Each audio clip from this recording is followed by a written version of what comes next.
Hello everyone. इस lecture में हम लोग डीसी मोटर से रिलेटेड कुछ अच्छे क्वेश्चंस देखेंगे। ये सारा क्वेश्चन एसएससीआई का प्रीवियस ईयर है और उससे रिलेटेड जो भी आसपास के क्वेश्चन एग्जाम में पूछे जा सकते हैं आपको सब बताएंगे। ये डीसी मोटर से रिलेटेड ये दूसरा हमारा लेक्चर है, ठीक है। सो चलिए शुरू करते हैं। पहला question, during plugging external resistance is also introduced into the circuit to limit the following: current and voltage both, या फिर नन ऑफ दिस, ठीक है। प्लगिंग बेसिकली हमारा एक ब्रेकिंग मेथड है। तीन टाइप का basic method basically electrical braking method जो होता है डीसी मोटर में यूज करते हैं, या तो फिर प्लगिंग, नहीं तो या फिर डायनेमिक ब्रेकिंग या फिर रीजनरेटिव ब्रेकिंग, ठीक है। ये तीनों अलग अलग मेथड है, तो विद ड्यू टाइम अलग अलग तीनों मेथड अच्छे से डिस्कस करेंगे। यहाँ पे हम लोग प्लगिंग देखते हैं, है ना। यहाँ पे पूछा गया external resistance is also introduce, ठीक है।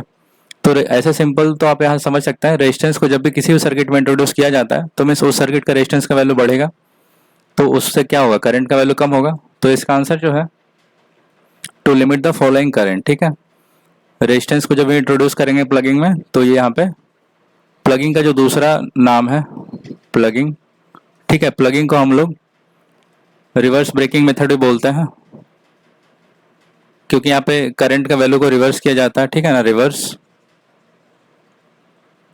ब्रेकिंग मेथड, ठीक है। नॉर्मली हमारा जो मोटर होता है डीसी शंट मोटर का अगर हम एग्जांपल लेते हैं यहाँ पे, राइट, तो वहाँ पे जो आर्मेचर करंट का जो वैल्यू लिखा जाता है वो होता है, क्या होता है, V minus E B upon R A, ठीक है। तो इस प्लगिंग में क्या होता है कि आर्मेचर का जो टर्मिनल है उसके क्रॉस जो वोल्टेज हम लोग दे रहे हैं उसको रिवर्स किया जाता है, ठीक है। तो ड्यूरिंग ब्रेकिंग कंडीशन या फिर ड्यूरिंग प्लगिंग क्या होता है, ड्यूरिंग प्लगिंग, इस पे आपसे कभी कभी न्यूमेरिकल पूछा जाएगा। प्लगिंग के केस में क्या होता है, आर्मेचर करंट का जो वैल्यू होगा V प्लस ई बी, है ना। आर्मेचर के क्रॉस जो वोल्टेज सप्लाई हो रहा है उसके पोलैरिटी को रिवर्स किया जाता है। ये फर्स्ट चीज हो गया प्लगिंग में। उससे क्या हुआ कि यहाँ पे देखिए आर्मेचर टर्मिनल के क्रॉस जो बैक ईएमएफ है उसका जो पोलैरिटी है वो चेंज हो गया, राइट। ये यहाँ पे V minus E B upon आ रहे हैं, इस केस में क्या है V plus E B upon आ रहे हैं। किसी किसी को आपसे एग्जाम में न्यूमेरिकल पूछा जाता है, वो आगे डिस्कस करेंगे कि प्लगिंग के केस में आर्मेचर करंट की वैल्यू क्या होगी। तो वहाँ पे आपको V plus E B value put करना है, ठीक है। वो आगे अच्छे से समझ में आ जाएगा। अब यहाँ से आप समझ सकते हैं, यहाँ पे V माइनस ई बी है, यहाँ पे V प्लस ई बी हो गया, तो यहाँ पे क्या होगा, करंट का वैल्यू बहुत बढ़ जाएगा, ठीक है। करंट वैल्यू इंक्रीजेज और उसका पोलैरिटी या फिर डायरेक्शन चेंज होगा, ठीक है। डायरेक्शन ऑफ करंट रिवर्स, ठीक है।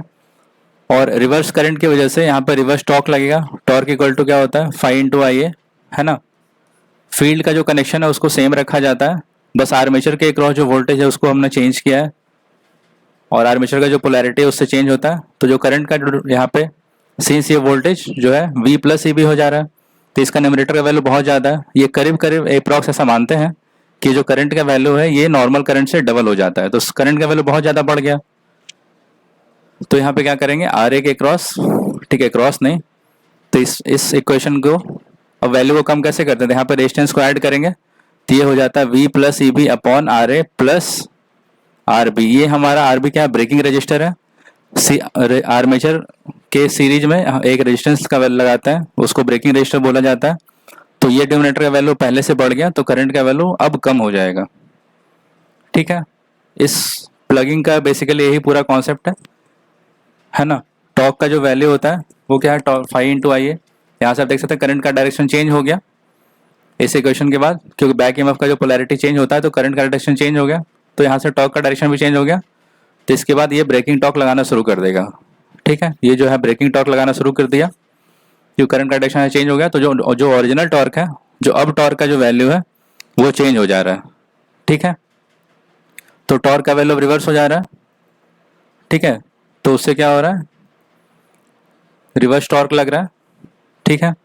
यही इस कंडीशन, उसके बाद धीरे धीरे क्या होगा, मोटर स्टॉप कर जाएगा। इसको हम बेसिकली यूज करते हैं मोस्टली क्रेन में या फिर एलिवेटर में भी यूज किया जाता है ये वाला ब्रेकिंग मेथड, ठीक है। ये आपसे पूछा जाता है एग्जाम में। और ये स्मूथ स्पीड रिडक्शन होता है, स्मूथ स्पीड रिडक्शन, ठीक है। तो इस क्वेश्चन में इतना ही लिमिट करते हैं यहाँ पे करंट की वैल्यू को, ठीक है। यहाँ पे आप प्लगिंग समझ गए। और ब्रेकिंग का और भी दो टाइप होता है, एक रीजनरेटिव या फिर एक होता है डायनेमिक ब्रेकिंग, वो फिर आगे क्वेश्चन में सब धीरे धीरे डिस्कस करेंगे, ठीक है। Next question, dynamic braking can be use for which of the following: shunt motor, series motor, compound motor या फिर तीनों, ठीक है। क्वेश्चन करने का सही तरीका ये है कि आप क्वेश्चन को पॉज करें, वीडियो को पॉज करें, फिर क्वेश्चन पढ़े, आप खुद से अटेम्प्ट करें, उसके बाद आप देखिए क्या आपका आंसर आता है। तो मैंने बताया ब्रेकिंग का 3 मेथड है, अभी प्लगिंग डिस्कस किया, यहाँ पे डायनेमिक ब्रेकिंग है, ठीक है। डायनेमिक ब्रेकिंग में क्या करता है कि सपोज ये हमारा डीसी शंट मोटर का अगर एग्जांपल ले रहे हैं, ठीक है, ये डीसी शंट मोटर है। मोटर क्या करता है, इलेक्ट्रिकल एनर्जी को मैकेनिकल एनर्जी में कन्वर्ट करता है। यहाँ सप्लाई है, ये हमारा आर्मेचर है और ये फील्ड वाइंडिंग है, ठीक है। तो डायनेमिक ब्रेकिंग में क्या होता है कि आर्मेचर के क्रॉस आर्मेचर को वोल्टेज से हटा देते हैं, सॉरी वोल्टेज हटा देते हैं, मतलब सप्लाई आर्मेचर टर्मिनल को अलग कर दिया जाता है और आर्मेचर के क्रॉस हम लोग यहाँ पे एक डायग्राम को अगर ऐसे बनाते हैं फिर से, ये हमारा आर्मेचर है, आर्मेचर के क्रॉस एक रेजिस्टेंस लगा जाता है, आर्मेचर का सप्लाई टर्मिनल से रिमूव कर दिया जाता है, ठीक है। ये हमारा सपोज ब्रेकिंग रजिस्टर है। तो सिंपल जो मशीन है उसको सप्लाई देना बंद कर देते हैं, ठीक है। तो मशीन का अपना कुछ काइनेटिक एनर्जी होगा क्योंकि मोटर जो है रोटेट कर रहा है, ठीक है। इस क्वेश्चन का जो आंसर है dynamic braking shunt motor, series motor या कंपाउंड मोटर, ये तीनों में यूज किया जा सकता है, इसलिए इसका ऑल ऑप्शन आर करेक्ट है। यहाँ पे मैंने शंट मोटर का एग्जांपल लिया। इस ब्रेकिंग में क्या करते हैं कि आर्मेचर के क्रॉस जो सप्लाई है वो सप्लाई को रिमूव कर दिया जाता है। इसका जो अपना एक काइनेटिक एनर्जी होगा ना, मोटर सपोज मूव कर रहा है बट अचानक से सप्लाई बंद कर दी है, तो जो बड़ा बड़ा मोटर वो तो बहुत हाई नशा है, वो मूव करता रहेगा, तो अचानक से रुक तो नहीं जाएगा, ठीक है। तो इसके क्रॉस एक रेजिस्टेंस लगाता है। अब इसको सप्लाई मिलना बंद हो गया, तो अब क्या है, मोटर जो है जनरेटर की तरह वर्क करेगा, ठीक है। इसका जो सबसे फर्स्ट स्टेप है ये है डिस्कनेक्ट द सप्लाई, ठीक है, सप्लाई को डिस्कनेक्ट कर दिए। सेकंड क्या है, armature connected across braking resistor. Exam में पूछा जाएगा आपसे, ये सारा स्टेटमेंट दे रखा होता है और फिर पूछा इसमें कौन सा स्टेटमेंट सही है गलत है with respect to dynamic braking, ठीक है। और इसमें जो फील्ड वाइंडिंग है इसको भी ऐसे ही रहता है ना, फील्ड वाइंडिंग एज कनेक्टेड होता है, उसको कुछ नहीं करना, ठीक है। तो ये जो मोटर का यहाँ पे है ना काइनेटिक एनर्जी, ये बेसिकली इलेक्ट्रिकल एनर्जी में कन्वर्ट कर देता है। तो मोटर उसके बाद एक्ट एज अ जनरेटर, ठीक है। यहाँ पे 3 बात आपको याद रखना है, सिंपल, सप्लाई से डिस्कनेक्ट कर दिए, यहाँ पे मोटर मूव कर रहा है, अब मोटर को कुछ सप्लाई तो नहीं मिल रहा है बट आर्मेचर रोटेट कर रहा है, तो इसके पास अपना कुछ काइनेटिक एनर्जी है। तो काइनेटिक एनर्जी अब क्या होगा, करंट प्रोवाइड करेगा इसको, है ना। तो काइनेटिक एनर्जी यहाँ पे इलेक्ट्रिकल एनर्जी में कन्वर्ट हो जाता है। मोटर अब एग्जाम में अगर पूछा जाता है कि मोटर जनरेटर की तरह किस में बिहेव करता है, तो इसका आंसर डायनेमिक ब्रेकिंग भी होगा, ठीक है। रीजनरेटिव ब्रेकिंग में भी ऐसा होता है बट उसमें कंडीशन थोड़ा अलग रहता है, ठीक है। यहाँ पे ब्रेकिंग रजिस्टर के थ्रू करंट जा रहा है, करंट का डायरेक्शन अब अलग हो गया, तो मोटर अब यहाँ पे उल्टा डायरेक्शन में घूम रहा है, तो अब ब्रेकिंग हो जाएगा, है ना। इस मेथड का डिसएडवांटेज ये है कि रेजिस्टेंस की वजह से सारा जो एनर्जी है वो वेस्ट हो गया, है ना। काइनेटिक एनर्जी यहाँ पे इलेक्ट्रिक एनर्जी में कन्वर्ट हो गया, सारा एनर्जी वेस्ट हो गया, कुछ भी हम लोग यूटिलाइज नहीं कर पाए, तो इसका एफिशिएंसी कम होता है, इस ब्रेकिंग का जो है एफिशिएंसी जो है कम होता है, ठीक है। Next question, the rated speed of a given DC motor is 1050 RPM, ये हमारा रेटेड स्पीड है। To run this machine at 1200 RPM the following speed control scheme will be used. Speed को 1050 से 1200 करना है, ठीक है, मतलब स्पीड को बढ़ाना है। लास्ट क्लास में मैंने आपको बताया था कि स्पीड कौन से मेथड में बढ़ता है, फील्ड रेजिस्टेंस कंट्रोल मेथड में, या फिर फील्ड फ्लक्स कंट्रोल मेथड भी कहीं कहीं लिखा जाता है क्वेश्चन में, तो इसका ए ऑप्शन होगा। बैक ईएमएफ का जो फॉर्मूला होता है ये क्या होता है, ये होता है ईवी एन इंटू फाइव के डायरेक्टली प्रोपोर्शनल होता है। फॉर्मूला क्या होता है, P5NZ/60A, ठीक है। स्पीड स्पीड का क्या लिखेंगे, NEB/5। लास्ट क्लास में मैंने आपको बताया था कि फील्ड रेजिस्टेंस कंट्रोल जो होता है उसमें रेजिस्टेंस की वैल्यू को बढ़ाते हैं तो करंट का वैल्यू कम होता है, तो फ्लक्स का वैल्यू कम होता है। अब यहाँ पे देखिए फ्लक्स कम हो रहा है तो स्पीड बढ़ेगा, ठीक है। यही basically field resistance control method है, ठीक है। यहाँ पे स्पीड को हमको बढ़ाना है तो field resistance control method use करेंगे, ठीक है। उम्मीद करते हैं समझ में आ गया होगा।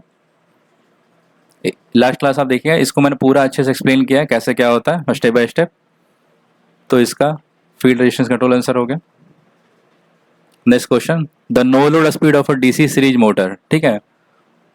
डीसी सीरीज मोटर का जो नो लोड स्पीड है वो क्या होगा, मैंने अभी क्या बताया, N = EB/5। अब क्वेश्चन में क्या दे रखा है, नो लोड, है ना। तो at the rate of no load condition में सपोज लोड नहीं है तो क्या होगा, करंट का वैल्यू अप्रोक्सीमेटली 0 होगा, ठीक है। या फिर जस्ट लोड अगर देना शुरू किया तब भी करंट का वैल्यू लो होगा। जब करंट का वैल्यू लो होगा तो उससे जो फ्लक्स जनरेट होगा वो बहुत वीक होगा, वेरी वीक मैग्नेटिक फील्ड, ठीक है। इससे क्या मतलब है, फ्लक्स भी लो है। अब यहाँ पे आप समझिए, फ्लक्स का वैल्यू कम है, N equal to E B upon phi, phi जब कम है तो क्या होगा, या फिर करंट का वैल्यू जब 0 है तो फाई क्या होगा, ऑलमोस्ट 0 होगा। तो एन क्या होगा, ऑलमोस्ट इनफाइनाइट, या फिर बहुत ज़्यादा होगा, एन क्या होगा, वेरी हाई, ठीक है। बहुत ज़्यादा वैल्यू होगा, ये समझ में आया यहाँ से। क्वेश्चन में पूछा गया no load of speed of DC series motor, तो इसका ऑप्शन आंसर क्या होगा, वेरी हाई, ठीक है। इसीलिए कभी भी डीसी सीरीज मोटर को नो लोड पर स्टार्ट नहीं किया जाता, क्योंकि मोटर का स्पीड बहुत ज़्यादा हो जाएगा तो वो मोटर जो है कंट्रोल से बाहर जा सकता है ना। आप समझ गए, नो लोड पे यहाँ पे करंट का वैल्यू 0 तो फ्लक्स का वैल्यू बहुत कम तो स्पीड बहुत ज़्यादा, ठीक है। टॉर्क का जो फॉर्मूला होता है फाई इंटू आई होता है, और डीसी सीरीज मोटर में फ्लक्स जो है करंट के प्रोपोर्शनल होता है ना, क्योंकि सीरीज फील्ड वाइंडिंग जो है आर्मेचर के सीरीज में रहता है। तो जो टॉर्क का फॉर्मूला होगा क्या होगा, आई ए स्क्वायर, है ना। तो टॉर्क और आर्मेचर करंट का अगर ग्राफ हम लोग बनाते हैं, टॉर्क और आर्मेचर करंट का, तो ये बेसिकली ऐसे बनता है, पैराबोला टाइप, ठीक है। और स्पीड टॉर्क का, ठीक है, या फिर ठीक है आगे किसी क्वेश्चन में डिस्कस करेंगे। तो यहाँ पे नो लोड स्पीड हो गया बहुत ज़्यादा, तो इस यहाँ पे एक चीज़ और याद रखना, डीसी सीरीज मोटर को एग्जाम में पूछा जाएगा आपसे, कौन से मोटर को नो लोड पे स्टार्ट नहीं करते हैं, तो इसका आंसर होगा डीसी सीरीज मोटर को कभी भी never start on no load, ठीक है। Next question, which motor has the poorest speed control, ठीक है। स्पीड कंट्रोल सबसे ज़्यादा पुअर किसका होगा, तो इस ग्राफ से आप देख सकते हैं। अच्छा मैंने यहाँ पे ग्राफ बताया, स्पीड और टॉर्क का जो ग्राफ होता है ना, ये मैंने लास्ट क्लास में शायद बताया है, अच्छा फिर बता रहा है। स्पीड टॉर्क का जो ग्राफ होता है ये डीसी सीरीज मोटर में ये होता है। अब आप देखिए नो लोड पे, मतलब स्टार्टिंग में नो कोई लोड नहीं है, 0 है, या फिर कुछ थोड़ा लोड है यहाँ पे, है ना, तो उस टाइम पे स्पीड बहुत ज़्यादा है। जैसे जैसे टॉर्क बढ़ रहा है तो स्पीड का वैल्यू कम हो रहा है। तो स्पीड कंट्रोल इसमें सबसे पुअर किस में होगा, सीरीज मोटर में। शंट मोटर में आप जानते हैं स्पीड का वैल्यू ऑलमोस्ट कांस्टेंट रहता है, नो लोड पर स्पीड का वैल्यू सबसे ज़्यादा रहता है, और फिर ऑलमोस्ट वो फुल लोड पे बस या थोड़ा बहुत वेरिएशन करता है, बट ऑलमोस्ट कांस्टेंट स्पीड रहता है। क्यूमुलेटिव कंपाउंड मोटर डिफरेंशियल में भी स्पीड कंट्रोल बहुत अच्छा नहीं होता, बट पुअर नहीं कहेंगे, है ना। अगर आपसे क्वेश्चन में पुअरेस्ट पूछा गया है तो इसका आंसर सीरीज मोटर होगा, ठीक है। सीरीज मोटर का जो डायग्राम है इसमें क्या होता है, सॉरी, ये आर्मेचर है ना, ये हमारा सीरीज मोटर है, सप्लाई दिए, ये सीरीज फील्ड वाइंडिंग होगा, और यहाँ पे आर्मेचर है, ठीक है। इसमें क्या लिखते हैं, एक टर्म बोला जाता है इंटरडिपेंडेंट। इसमें क्या है ना कि आर्मेचर और जो सीरीज फील्ड वाइंडिंग है दोनों एक दूसरे पर डिपेंडेंट है। शंट फील्ड वाइंडिंग या फिर सेपरेटली एक्साइटेड या फिर डिफरेंशियल या फिर कम्यूटेटिव, कोई भी मोटर का जो हमारा शंट वाइंडिंग है वो उसको अलग से हम लोग सप्लाई देते हैं, बट ये यहाँ पे आर्मेचर और लोड के हिसाब से ये काम करता है, सब कुछ सीरीज में है, ठीक है।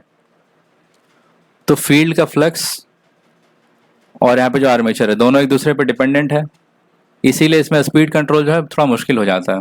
और जितना चाहिए हमें, जितना स्मूथ चाहिए वो स्पीड कंट्रोल नहीं हो सकता है, और उतना अच्छा स्पीड कंट्रोल इसमें नहीं होता, इसीलिए पूरे स्पीड कंट्रोल है डीसी सीरीज मोटर का, ये आप समझ गए।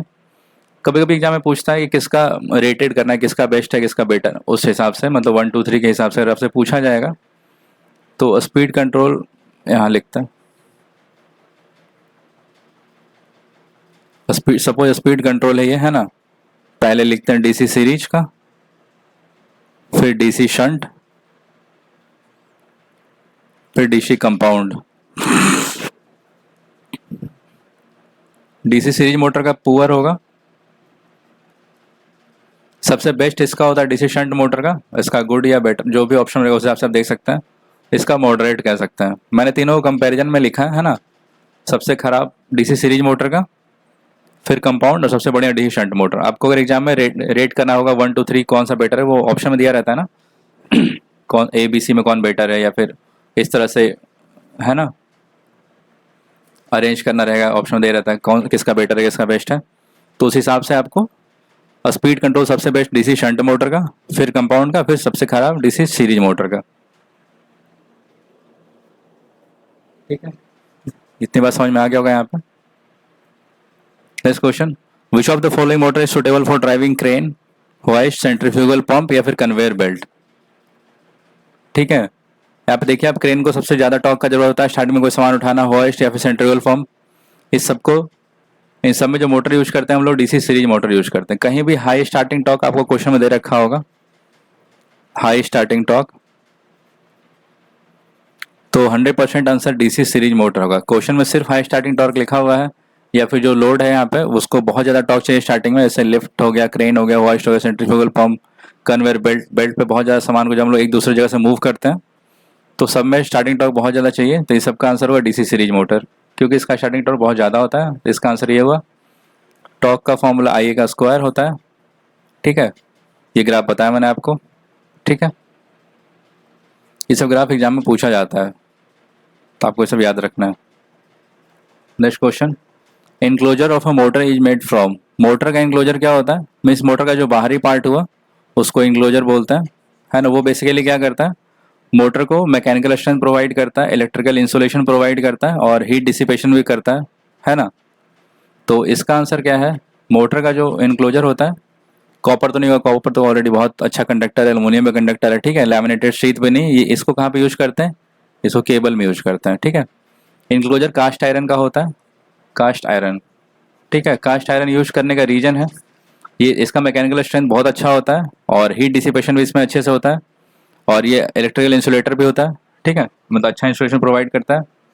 ठीक है, इस रेजिस्टेंट होता है, इसमें कोरोजन वगैरह नहीं लगता क्योंकि ये कास्ट आयरन है। ठीक है, सिंपल नॉर्मल जो आयरन होता है उसमें कोरोजन लग सकता है। ये होता है resistance to wear and corrosion, wear and tear भी इसमें नहीं रहता। ठीक है, कोरोजन नहीं होता इसमें और अच्छा ड्यूरेबल होता है हैवी ड्यूटी इंस्टॉलेशन के लिए, बड़े बड़े मोटर के लिए इसका ड्यूरेबिलिटी अच्छा होता है, रिलायबिलिटी भी अच्छा होता है, इसीलिए कास्ट आयरन यूज करते हैं। ठीक है, next question, the field control of a DC shunt motor gives, field control की बात की जा रही है। ठीक है, सेकंड क्वेश्चन या थर्ड किस में बताएं फील्ड कंट्रोल के बारे में। फील्ड कंट्रोल मेथड में क्या होता है, मैंने बताया ना, EB/5 फ्लक्स का वैल्यू को करंट रेजिस्टेंस का वैल्यू बढ़ाते हैं, करंट कम होता है, फ्लक्स कम होता है तो स्पीड बढ़ाते हैं। तो ये जो फील्ड कंट्रोल मेथड है इससे हमको याद रखना है कि इसमें हमको कौन सा स्पीड मिलेगा, अबव रेटेड स्पीड। ठीक है, अबव रेटेड स्पीड। ठीक है, स्पीड का जो वैल्यू है अगर हमको ज़्यादा चाहिए तो हम लोग ये वाला यूज करेंगे। और लास्ट क्लास में मैंने बताया था कि फील्ड कंट्रोल मेथड को क्या बोलते हैं, कांस्टेंट किलोवाट ड्राइव। इसको मैंने डेराइव करके वहाँ पे दिखाया, यहाँ पे ड्राइव करेंगे तो फिर टाइम ज़्यादा लग जाएगा क्योंकि लास्ट में बता ही चुके हैं। तो फील्ड कंट्रोल मेथड को कांस्टेंट किलोवाट ड्राइव बोला जाता है इसीलिए इसका आंसर हो कांस्टेंट किलोवाट ड्राइव। ठीक है, और आर्मेचर कंट्रोल मेथड को बोलते हैं constant torque drive, constant torque drive बोलते हैं armature control method. Armature control method से जब हम लोग स्पीड कंट्रोल करते हैं तो उसको कांस्टेंट टॉर्क ड्राइव बोला जाता है और फील्ड कंट्रोल मेथड से कांस्टेंट किलोवाट ड्राइव। ठीक है,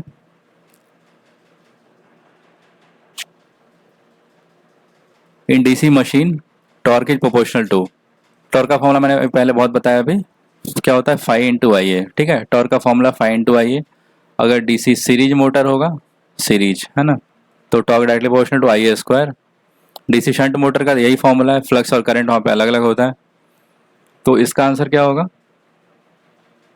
5 × IA, तो फ्लक्स भी और आर्मेचर करंट भी, तो DC shunt motor torque is proportional to both flux and armature current. यहाँ पे किसी भी मशीन का इन्होंने मेंशन नहीं कर रखा है, या तो डीसी सीरीज मोटर या शंट मोटर है, तो डीसी मशीन का both flux and armature current, ये 5 यहाँ पे फ्लक्स हो गया और IA आर्मेचर करंट।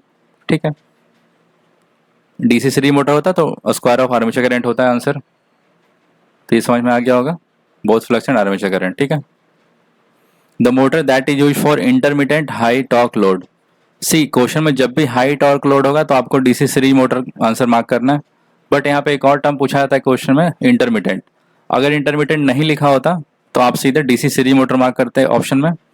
अगर इंटरमीडिएट हाई टॉर्क लिखा होगा तो आपको मार्क करना है क्यूमुलेटिव कंपाउंड मोटर। ठीक है, इंटरमीडिएट का मतलब क्या होता है कि जो पीरियोडिक टाइम पे साथ ऑन होता है या फिर ऑफ हो जाता है, मीन्स एकदम कांस्टेंट नहीं चलता रहता है। इंटरमीडिएट का जो मतलब है on end of for a definite period of time, आप लिख सकते हैं definite period of time. Means कुछ टाइम के लिए ऑन हो रहा है फिर ऑफ हो जा रहा है, फिर कुछ टाइम के लिए ऑन हो रहा है फिर ऑफ हो रहा है ना। तो इस टाइप में जब डीसी सीरीज मोटर का यूज किया जाता है तो उसका एफिशिएंसी कम हो जाता है।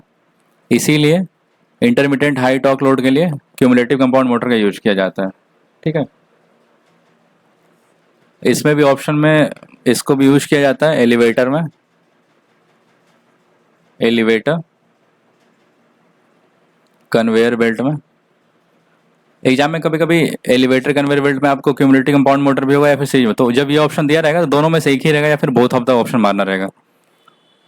मतलब दोनों ऑप्शन में एक साथ नहीं दे रखिएगा, डीसी सीरीज मोटर भी और क्यूमुलेटिव कंपाउंड मोटर भी। अगर सिर्फ हाइट, सिर्फ सपोज पूछा गया एलिवेटर में क्या यूज करते हैं, तो सीरीज मोटर या फिर क्यूमुलेटिव कोई एक ही ऑप्शन में देगा, तो जो रहेगा वो आपको मार्क करना है। लेकिन अगर इंटरमीडिएट लिखा हुआ है तो हमेशा आपको क्यूमुलेटिव कंपाउंड मोटर मार्क करना है। ठीक है, एलिवेटर हो गया, कन्वेयर हो गया, रोलिंग मिल हो गया, और आइस मशीन में भी इसको यूज किया जाता है। आइस मशीन, ये सारा याद होना चाहिए, है ना। आइस मशीन या फिर printing press, printing press, air compressor में, एयर कंप्रेसर। ठीक है, elevator, conveyor belt, rolling machine, rolling mill, ice machine, printing press, air compressor. ठीक है, इन सारे चीज में यहाँ पे हम लोग को यूज करते हैं क्यूमुलेटिव कंपाउंड मोटर को। और याद रखना है इंटरमीडिएट हाई टॉर्क लोड जब भी आएगा तो क्यूमुलेटिव कंपाउंड मोटर, सिर्फ हाई टॉर्क लोड पूछा जाएगा तो DC series motor. Next question, the highest speed attainable by DC shunt motor is much lower than no load speed, much lower than no load speed, much higher, much lower, in ideal, infinite, equal to no load speed। ये जो है ना option में पूछा जाएगा no load speed of, no load speed of DC series motor. ठीक है, no load speed of DC series motor अगर आपसे क्वेश्चन में पूछा जाएगा तो आप आइडियल इनफाइनाइट मार्क कर सकते हैं। Speed at an level by DC shunt motor, ये क्या होगा, equal to no load speed. ठीक है, जब नो लोड होगा उस टाइम पे डी शंट मोटर का स्पीड होगा, उसके बाद जैसे ही लोड बढ़ाएंगे तो स्पीड कम होता जाएगा। मतलब आइडियली ऐसे डीसी शंट मोटर में ये कहा जाता है कि स्पीड जो है डीसी शंट मोटर का वो कांस्टेंट होता है, लेकिन प्रैक्टिकली जब लोड बढ़ाएंगे तो थोड़ा सा स्पीड कम होता है। ठीक है, ये आप जो डॉटेड वाला ग्राफ है या मान सकते हैं। ठीक है, तो नो लोड का स्पीड ये हो गया जो सॉलिड लाइन ग्राफ है, और थोड़ा सा वैल्यू कम होता है स्पीड का जैसे से हम लोग स्पीड को, जैसे से हम लोग टॉर्क का वैल्यू बढ़ाते हैं या फिर लोड का वैल्यू बढ़ाते हैं। ठीक है, इसमें क्या होता है डीसी शंट मोटर में फ्लक्स जो है हमेशा कांस्टेंट रहता है क्योंकि वोल्टेज सप्लाई के पैरेलल रहता है। फ्लक्स जो है कांस्टेंट रहता है। फील्ड वाइंडिंग, ये हमारा डीसी शंट मोटर हुआ। फील्ड वाइंडिंग जो है आर्मेचर के पैरेलल लगा हुआ है, फ्लक्स का वैल्यू कांस्टेंट होगा, और फुल लोड पे भी स्पीड बस स्लाइटली लेस होगा, है ना। एट द रेट अगर फुल लोड कंडीशन में बोलते हैं स्पीड स्लाइटली लेस।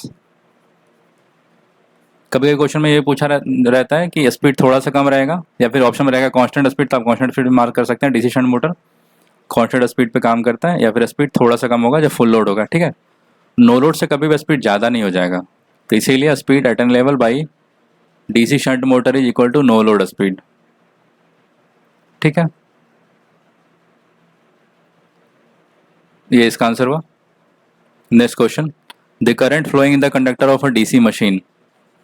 जब मैंने डीसी जनरेटर का क्लास कराया था तो यहाँ पे बताया था कि आर्मेचर में करंट हमेशा एसी फ्लो होता है।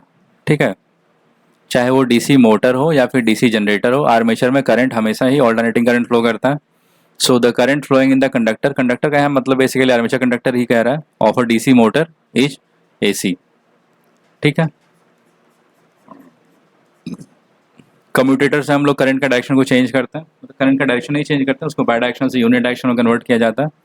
सपोज यहाँ पे डीसी मोटर है, तो डीसी मोटर क्या करता है, ये डीसी मोटर हुआ। डीसी मोटर में इनपुट क्या है, डीसी है। ठीक है, ये डीसी मोटर है, डीसी मोटर, डीसी मोटर में इनपुट डीसी है ना। बट आर्मेचर जो हमेशा एसी पे वर्क करता है। ठीक है, तो यहाँ पे कम्यूटेटर क्या करता है, डीसी को एसी में कन्वर्ट करता है। तो यहाँ पे कम्यूटेटर जो है, कम्यूटेटर ये वर्क करता है, वर्क एज इन्वर्टर। ठीक है, आर्मेचर हमेशा ही एसी पे वर्क करता है, मतलब उसको हमेशा ऑल्टरनेटिंग करंट ही चाहिए काम करने के लिए। तो इनपुट यहाँ पे डीसी मोटर में डीसी सप्लाई है, डीसी को एसी में कन्वर्ट करेगा, डीसी को एसी में कन्वर्ट करने के लिए कौन सा डिवाइस यूज करते हैं, इन्वर्टर। ठीक है, ये आप याद रखेंगे कि डीसी मोटर के केस में कम्यूटेटर जो है as a mechanical inverter work करता है। कहीं इन्वर्टर लिखा हुआ, कहीं मैकेनिकल इन्वर्टर भी लिखा हो सकता है। सेम क्वेश्चन पूछा जाएगा डीसी जनरेटर में। डीसी जनरेटर में क्या होता है, सपोज ये हमारा डीसी जनरेटर है, यहाँ पे ये लोड है ना, यहाँ पे एसी जनरेट हुआ आर्मेचर में, इसको डीसी में कन्वर्ट करना तभी तो लोड डीसी में मिलेगा, डीसी जनरेटर का आउटपुट डीसी होगा यहाँ पे। तो एसी को डीसी में कन्वर्ट करेंगे, एसी को डीसी में पावर इलेक्ट्रॉनिक्स में क्या पढ़ते हैं हम लोग, या फिर इलेक्ट्रॉनिक्स में कौन कन्वर्ट करता है, रेक्टिफायर। एसी को डीसी में रेक्टिफायर, डीसी को एसी में इन्वर्टर। ठीक है, तो यहाँ पे डीसी जनरेटर के केस में कम्यूटेटर जो है वो वर्क करेगा एज अ मैकेनिकल रेक्टिफायर। ठीक है, उम्मीद करते हैं आपको समझ में आया होगा। इस क्लास में इतना ही। सो कम्यूटेटर में यहाँ पे डीसी जनरेटर में हो गया मैकेनिकल रेक्टिफायर, क्योंकि एसी को डीसी में कन्वर्ट करना है, डीसी को एसी में कन्वर्ट कर दिया होगा mechanical inverter in case of DC motor. ठीक है, ये दोनों क्वेश्चन आपसे पूछा जाता है। उम्मीद करते हैं आपको समझ में आया होगा। कुछ भी दिक्कत होगा तो आप कमेंट सेक्शन में पूछिएगा, और ये बताइए क्लास कैसा लगा। मिलते हैं नेक्स्ट क्लास में। भी डीसी मोटर का 3-4 क्लास और हम लोग करेंगे अच्छे से, उसके बाद आपसे कोई कॉन्सेप्ट में दिक्कत नहीं आएगी। ठीक है, सो ठीक है, मिलते हैं नेक्स्ट क्लास में। तब तक के लिए थैंक यू।